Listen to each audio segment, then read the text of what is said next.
You Yeah, go where's the Harry again. Potter poster, Natalie? Oh, yeah. It's always like right above your head. Oh, Oh it's yeah, there. Oh, there it is. nice. I have my Hogwarts shirt on today. Oh, there you go. Sweet. We truly are Team Harry Potter. Yeah, true. Well,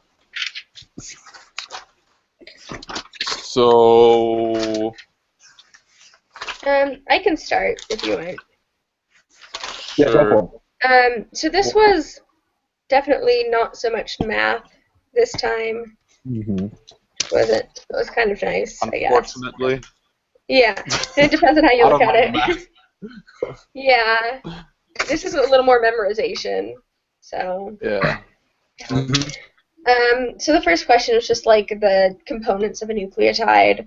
So that's you have like the pentose sugar, which is like ribose or deoxyribose for DNA versus or RNA, and then one, two, or three phosphate groups, and then the nitrogenous bases. So for DNA, you have AG, CT, and then in RNA, the T is replaced with the U, or I guess I should say the actual names. So it's like adenine, guanine, cytosine, and thymine. And then for RNA, instead of thymine, you have uracil. Mm-hmm.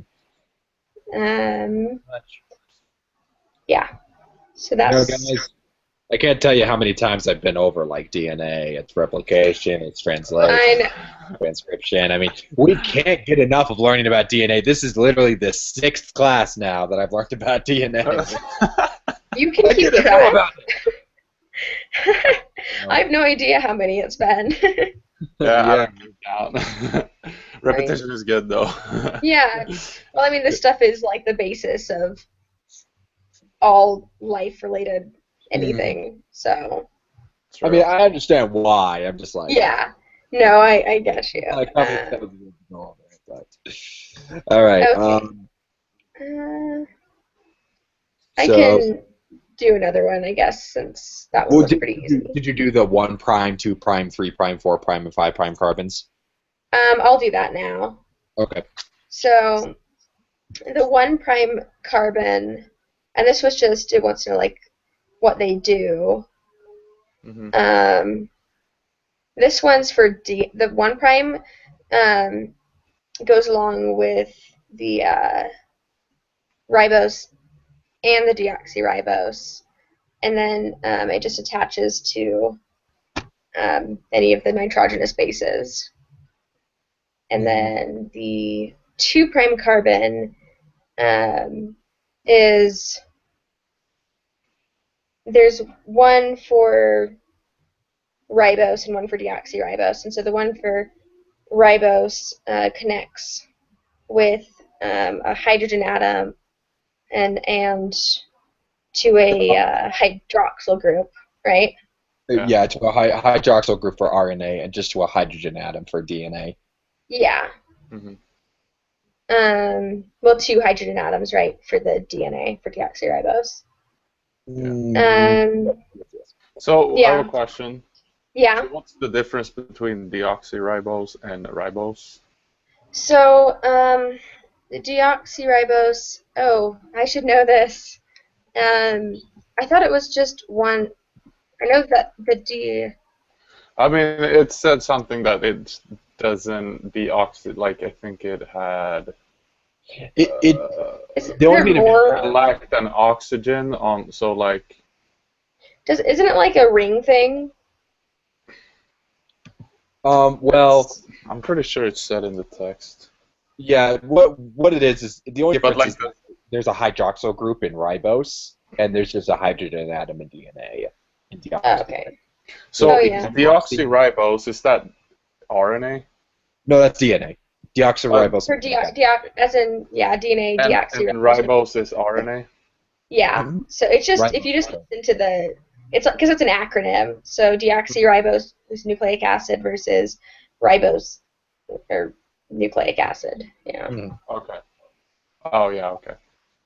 So that's just how you to remember it easily. Okay. And that difference is at the 2 prime carbon. That's where the difference is.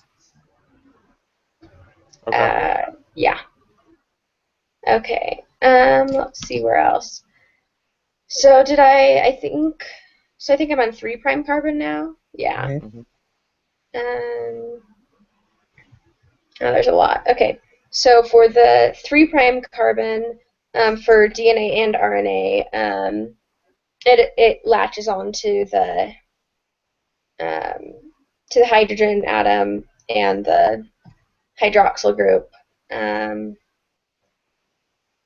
I'm trying to remember why it's like there's like the covalent bonding there for Mhm. the next nucleotide that'll connect on, and then that'll attach to the nucleic acid strand that's already there during replication and Yeah. transcription.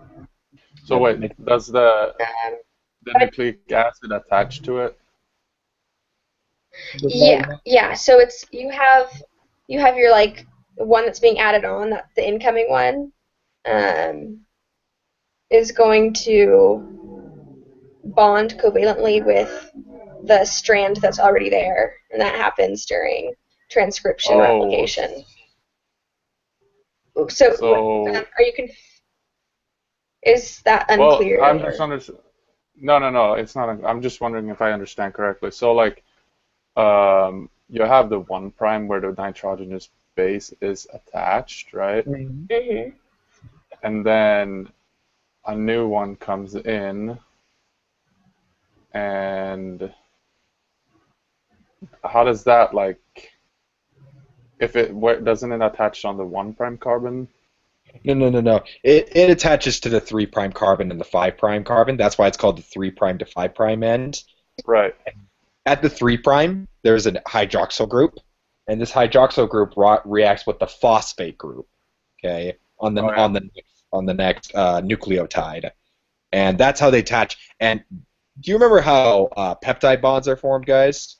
Do you remember how there's That's amino. Isn't that amino group with like the amino acids? Remember how water was kicked off, and it would form a yeah peptide yeah bond? yeah Yeah.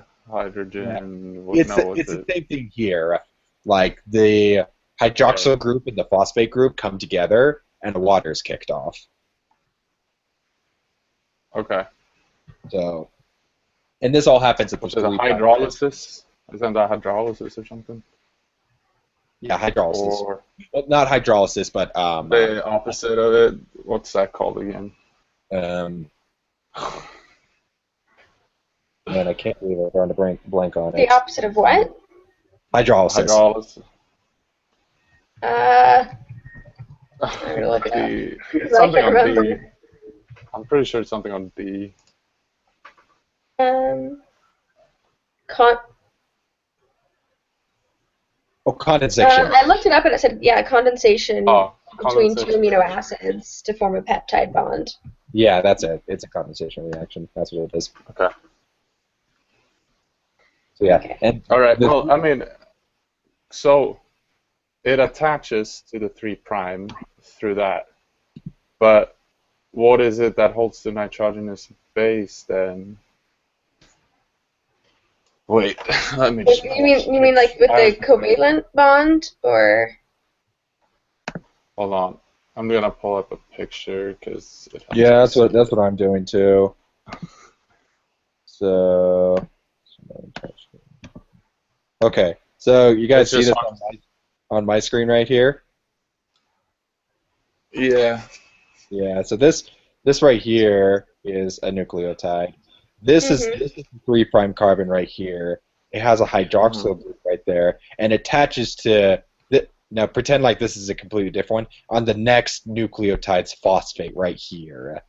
So it'll connect this with this, and that's where the what's called a phosphodiester bond is formed. Right. So this right here, so 1 prime, 2 prime, 3 prime, 4 prime, 5 prime. This one right here attaches to the next nucleotide's phosphate, and that's how all the nucleic acids are attached to one another. So it just keeps attaching down, down, down, down, down.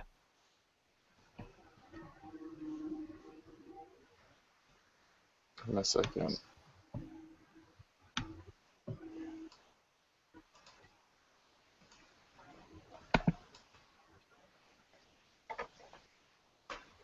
Does that make sense? Yeah, It I does. think I'm good with that. I'm not really good with OChem, so I feel like that would help if I understood that better. It does. It helps. Okay, should we keep going? Sure. Does that make sense, Joachim? Yes. Yeah. Okay. Okay. Okay. Oh, I think we were on the 4' carbon now. Mhm. Yeah. So that one is where this is just asking what it does. And for both DNA and RNA, it just sort of keeps the ring structure on the pentose sugar stable. So I know it keeps it stable, but do you guys understand how it keeps it stable? I do. Maintains the ring structure? Yeah, I guess so. Well, I could explain it to you, but it's kind of beyond the scope of this class. Okay, that's but that goes into organic chemistry, right? Uh, More like biophysical chemistry, but yeah. Oh, really? yeah, Yeah. that might take longer than we have. Yeah, you guys aren't going to be taking that. Be grateful you're not, too. That's fine. So, yeah, just accept that the 4' carbon just maintains the ring structure, and I think that's all she wants us to know. Okay, I can live with that for now, I guess. Okay, so then the 5' carbon for DNA and for RNA that connects with the phosphate group. And then for DNA, I think so like on the 5' carbon of the the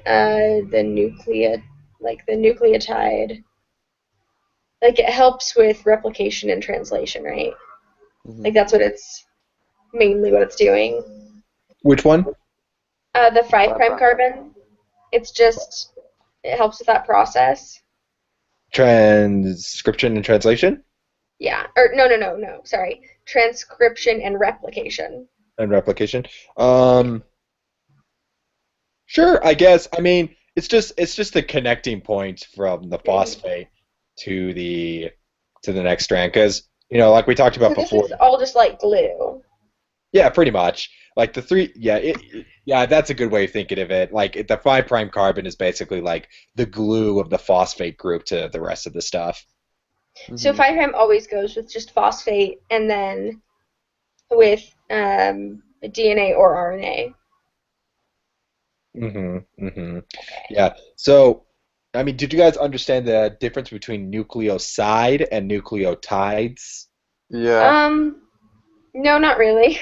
Can you Okay. So explain the that? nucleotide is when it has a phosphate on it. The nucleoside is when it doesn't, right?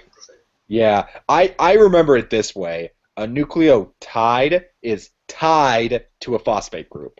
hmm Oh, that's That's good. that's how I always remember it. And then nucleoside, it doesn't have it. So Okay, and so like if it has the nucleotide, that's more of a binder, and then a nucleoside doesn't work for binding as well. right, yeah, it would only be nucleotides and like DNA or Okay. RNA because yeah, you can't really connect it. A nucleoside. A nucleoside is more like I don't know. It's used for other purposes.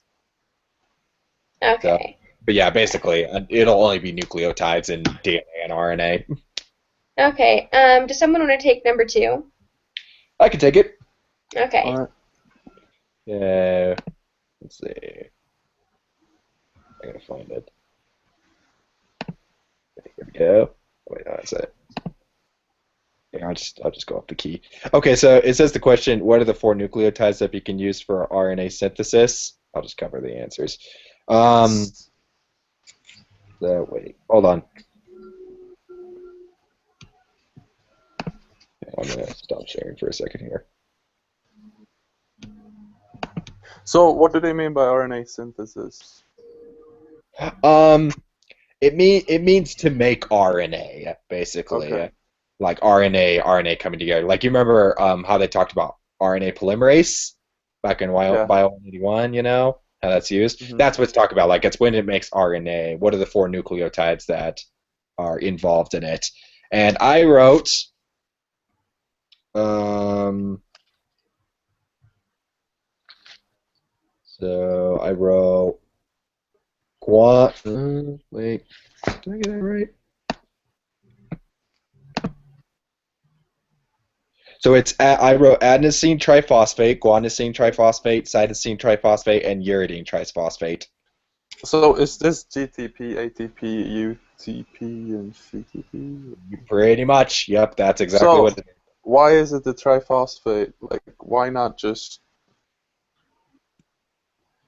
Why not just the nitrogenous bases? Like, why not just Yeah. 1 phosphate or 2 phosphates or 3 phosphates? Right. Okay. Well, okay. So you know that like ATP, GTP, UTP, and CTP, those are all been used for like energy processes, right? Yeah. Turns out that they are actually the building blocks of RNA, and likewise for DNA, for the deoxy forms of it. But why not like just like guanine or guanosine or whatever? Why not just guanine? Yeah.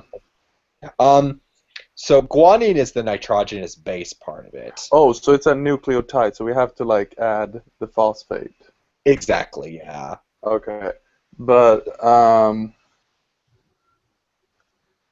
so when I've thought about nucleotides in the past, I've thought about like just like guanine, cytosine, or like what are the Just other, like nitrogenous base. adenine, thymine? Yeah. Right. Yeah, unfortunately they don't stress that enough in the past classes, you know, where Hmm. the guanine, adenine, cytosine, and uracil, those are like the big differences between all the nucleotides, but they're not nucleotides themselves, you know. Like, because you're missing the pentose sugar and the phosphate group. So a nucleotide includes all 3. Okay, so that would just be nucleic acid. Yes. Yeah, a nucleic acid is the general term for like nucleotides and nucleosides and all So, those. so what if it's just only the nitrogenous base? So is that what I call it then, nitrogenous base? Yeah, that's what you call it, the nitrogenous base. So, and then if I add the sugar, it's a nucleoside, Mm-hmm. and if I add on top of that the phosphate, it's the nucleotide. Exactly. Okay. So pretty much. That makes sense, Natalie? Yeah. Wait, actually, no. Can you say that last sentence like one more time? Where I distinguish them all. Yeah. So, okay, so if it's a nitrogenous base like adenine, thymine, just like A, T, G, or C, or U, or whatever, it's a nitrogenous base. Yeah. If it has the sugar on it, it is a nucleoside. And if you add the phosphate group on top of that, it's a nucleotide. Mm-hmm. I think this is probably a dumb question, but like, what's the difference between nucleic acid and like nucleotides and that? Nucleic acid just refers to like all the different types of things with nitrogenous bases in them in general. Okay, so that's just Not- like it's like many of them. Yeah, pretty much. It's like it refers to nucleotides, nucleosides, nitrogenous bases, all that stuff. Okay. Okay. So nucleic acid is just a general term for it, Just like carbohydrates is a general term for like hexoses and pentoses and Yeah. Yeah. glucose and galactose and all those different things. Okay, so for part B, it says what are the 4 DNA nucleosides? So since it's Oh, sides, one question on A. One more time. Why does it have to be a triphosphate? it just so happens that's what it uses to build it. I don't know necessarily why it has to be that That's one. just the biology of it. Okay. Yeah, pretty much. I mean, like, it's more reactive than a diphosphate or a monophosphate. That could be part of the reason, but it just so happens that's what the body uses. Okay. All right. So, Go ahead. okay. So what are the 4 DNA nucleosides? Please write the name of each chemical. So, so the ones that I wrote were the one, like, technically there are many nucleosides, but I just took the ones that she had from the PowerPoint, and I wrote deoxyguanosine, deoxyadenosine, deoxycytidine, and deoxythymidine. So it's basically like deoxy, and then like adenosine, guanosine, cytidine, and thiamine. So the difference here is like for example, adenosine instead of adenine. Yeah, adenosine, that means it has the sugar on it. That's the name for the nucleoside version of it. Okay, so an adenosine has the sugar and adenine does not. Mm-hmm. Whereas then, like adenosine triphosphate has the phosphate group on top of that. exactly, and that would be considered a nucleotide at that point. Right. Okay. So kind of think of it like this. Adenine is the nitrogenous base. Adenosine is the nucleoside, and then adenosine triphosphate or monophosphate or whatever phosphate is the nucleotide. Okay. So you kind of see the evolution in names as you go along. Yeah, well that makes sense though. That's good. So does that make sense, Natalie? Yeah. That makes sense. It's just a matter of like knowing which one is associated with which part, Yeah. Yeah. So, okay, part C said. Go ahead. No. I said good. It helps because there was a few things I was a little unsure of after being done with this. Okay.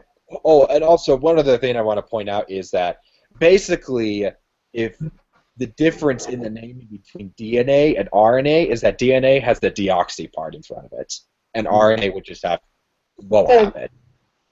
That's pretty much. Oh yeah, that's right. So, okay. So in part C, it says that the genome of a newly discovered species of bacteria contains a double-stranded DNA molecule composed of 24% thiamine, and then asks us what's the percentage of guanine, cytosine, uracil, and adenine. So this has to do with Chargaff's rule, which basically says that since A bonds with T, C bonds with G, we all know that, we've been taught it seriously since like 8th grade. So therefore, there's the same amount of thymine as there is to adenine, and likewise guanine to cytosine. So, and since uracil is not in DNA, there's 0%, but there's 24% adenine, 26% guanine, and 26% cytosine. Cool. Okay. Now, I want to tell you guys a quick story, okay? So, in my biochemistry 1 class, okay, we went over this part with like Chargaff's rule and whatever. Super simple, right? But my professor wrote a really super tricky question, okay, where he was like, it was pretty much like a question similar to this, like let's say you have a DNA molecule, which of the following below has the correct percentages, okay, of thymine, guanine, cytosine, uracil, and adenine. Easy question, right? So I looked down at it and I saw that it was like 26% thymine, 26% adenine, and then like 34% cytosine, 34% guanine, and 0% uracil. So I was like, oh, it's this one. Turns out it doesn't add up to 100%, so I got it wrong. That was so annoying. I was just thinking about that as you said, talking about it. Yeah, and he had a none of the above on there too, so I was really mad. Oh. Yeah, he was one of those none of the above teachers. I hate those. I always feel like that's just a trap. It is. It's totally a trap, and I was so mad. To me, none of the above is like, oh, they put that there because if you didn't study, like, you won't know. Yeah, seriously. Yeah. Or like even if you did say, like, it just messes with my head. I'm like, it can't possibly be right. But I'm like, but what if it is right? I think the worst ones are that when there's like 10 different choices and you have like A, B, C, and then like A and G, like B, C, D, and E. Like even if you know, like okay, you know like all but one, you still like end up with 2 choices. Like oh no, what is it? Like I know this, but apparently not just that small little detail. I can always break it down. Have you guys taken physiology? Yeah, I've taken human anatomy physiology, like 264 and 265. Oh yeah, 461. Literally, all of the test questions are like A and B, A B C D E, A F G C D B. Like they're like 10 they do it in Roman numerals too, don't they? Don't they do like? Yeah.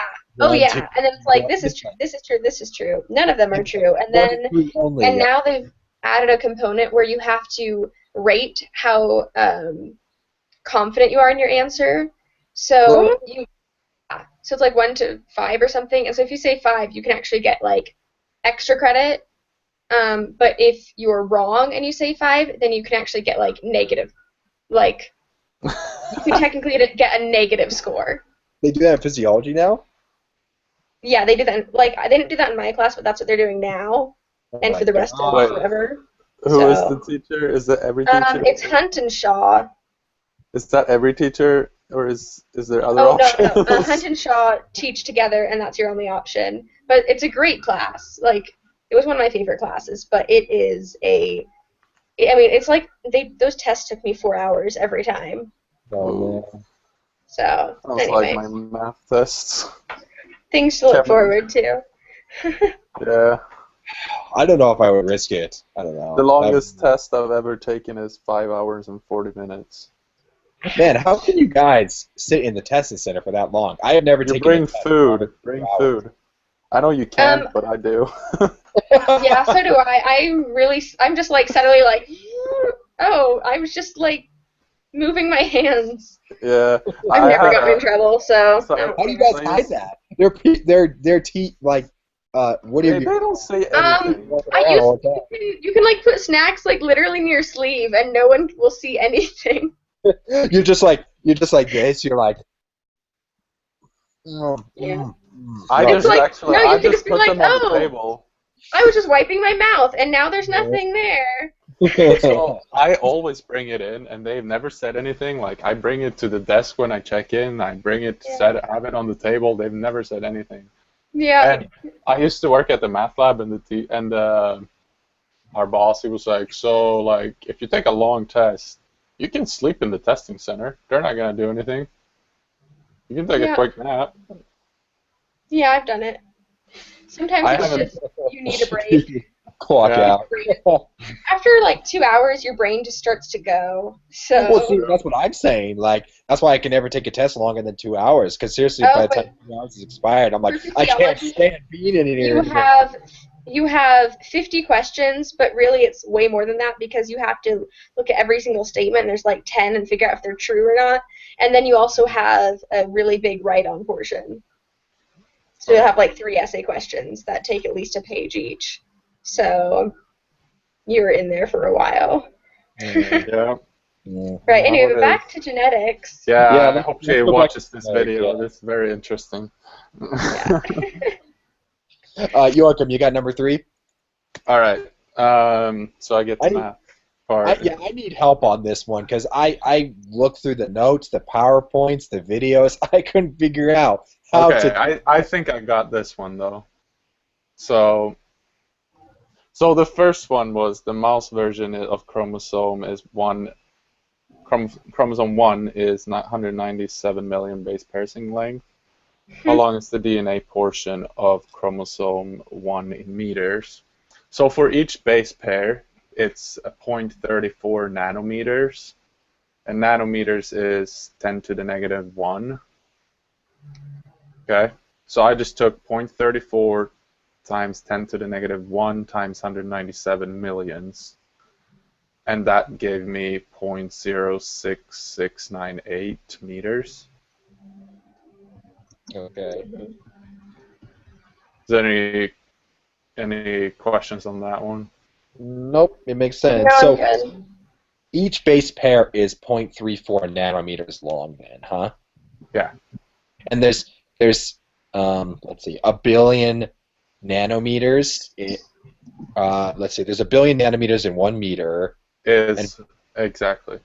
if you have 1.97 times 10 to the eighth base pairs, that's really simple.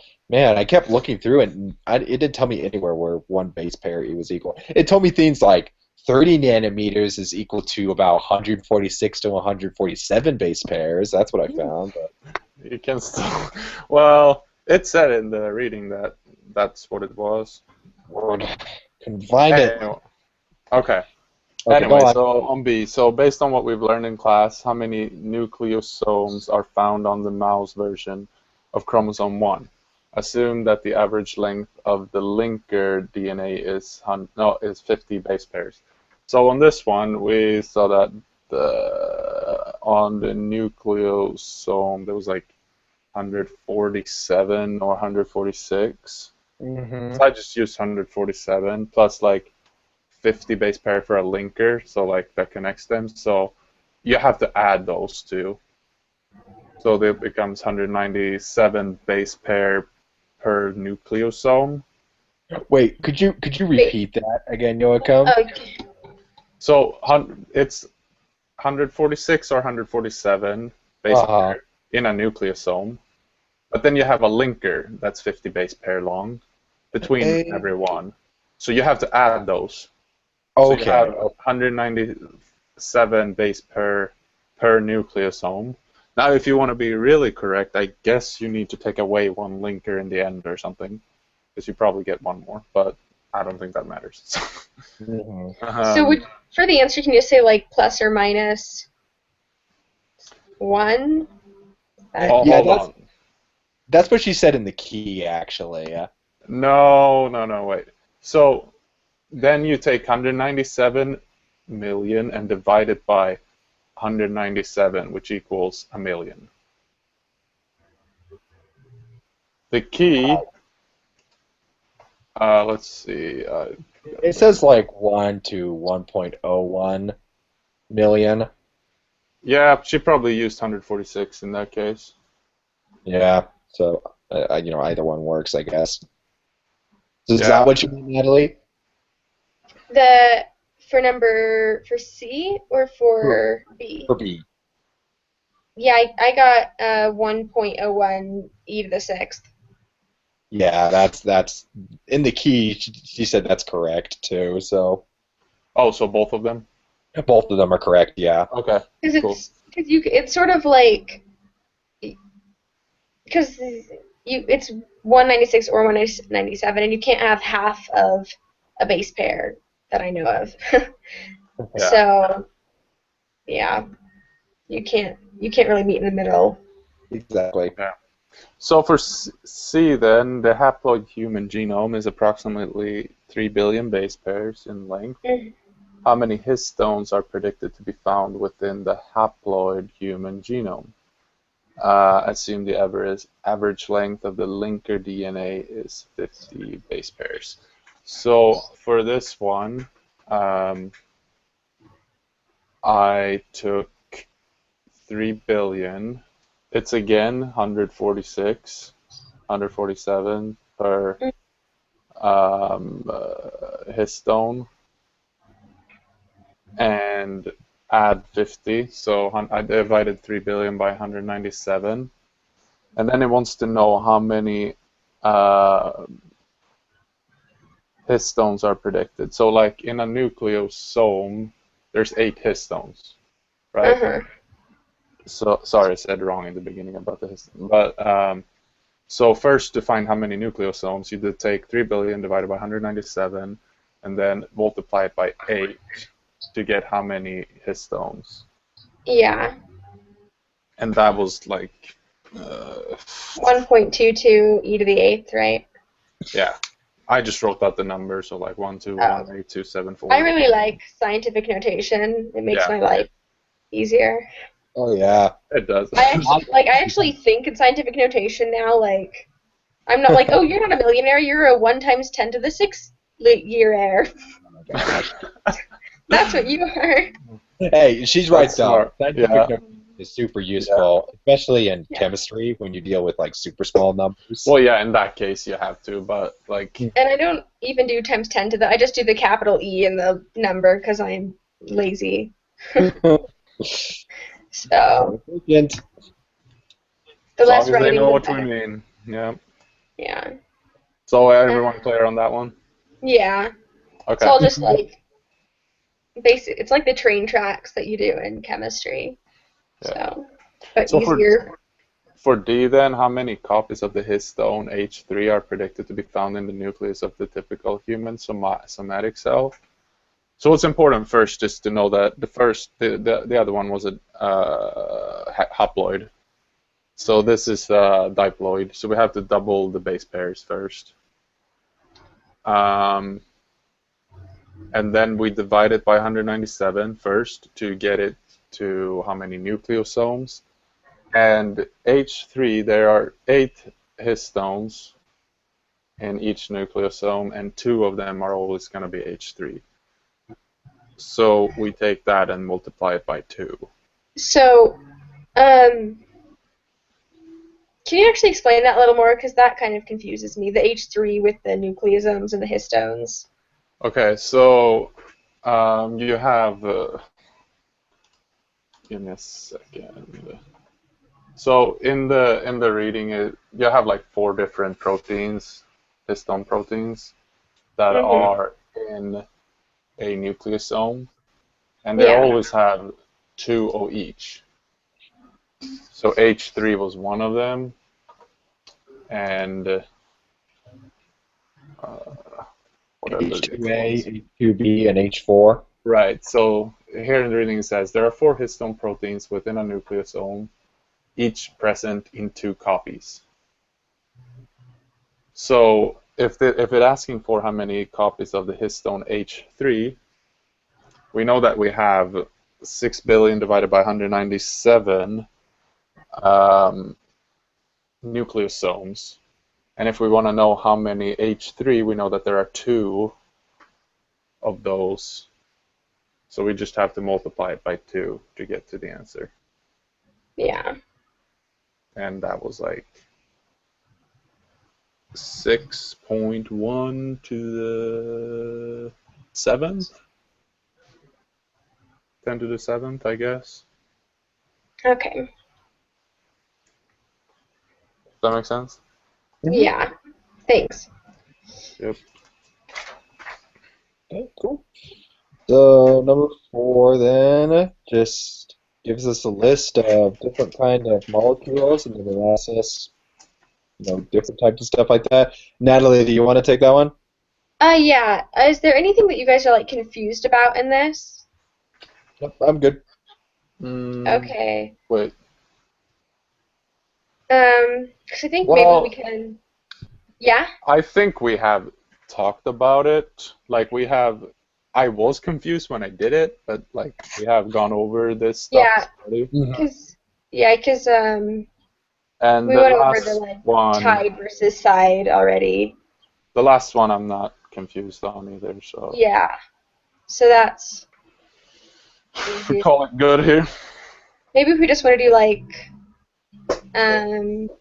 maybe like 5C, just to make 5C. sure that we're understanding. So that this one is the one where it says, what is the sequence of the complementary DNA strands that would have the capacity to form hydrogen bonds with the sequence above?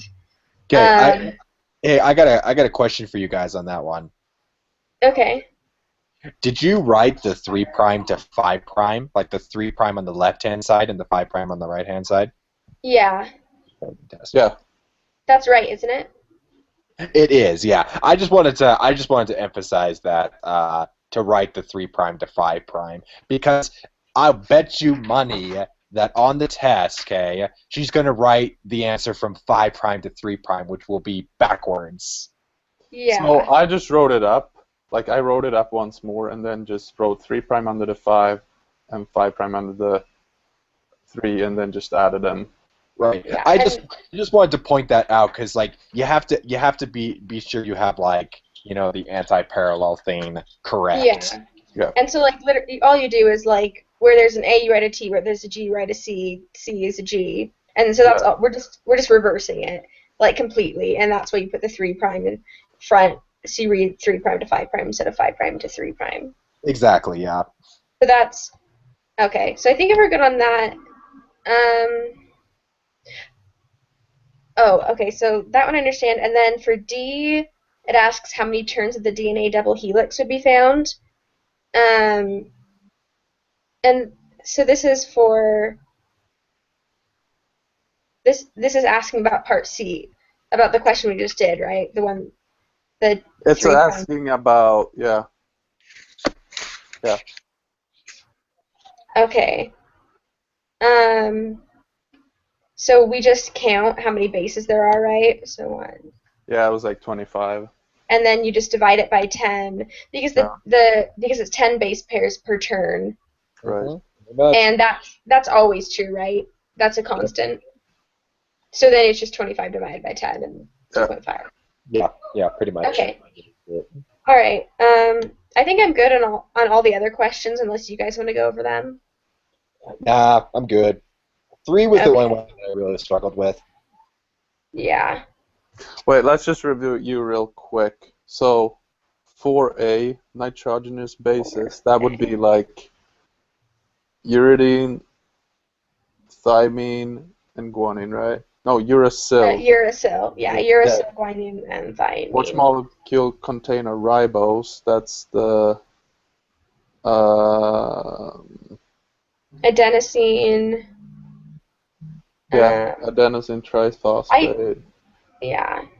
The adenosine and adenosine triphosphate. Triphosphate. Yeah. And Wouldn't then deoxyuridine contain one? No, because it's not ribose, it's deoxyribose in that case. yeah, which is different. Like a deoxyribose has the ribose, but it's still like a unit, and you can't. I don't know if that makes sense. Yeah. Like you can't just say it's ribose because it's not. So which molecules are nucleosides? That would be adenosine triphosphate. No, it wouldn't be the I triphosphate. don't think it's the triphosphate one. Oh yeah, sorry. Adenosine, deoxythymidine. And then uridine and guanosine and uridine, right? And then which nucleotides? That's all with the phosphates. Pretty much, yep. Yep. Okay. All right. Got it. Looks like you got the gist of it. Yeah. Okay, cool. All right. So same time next week.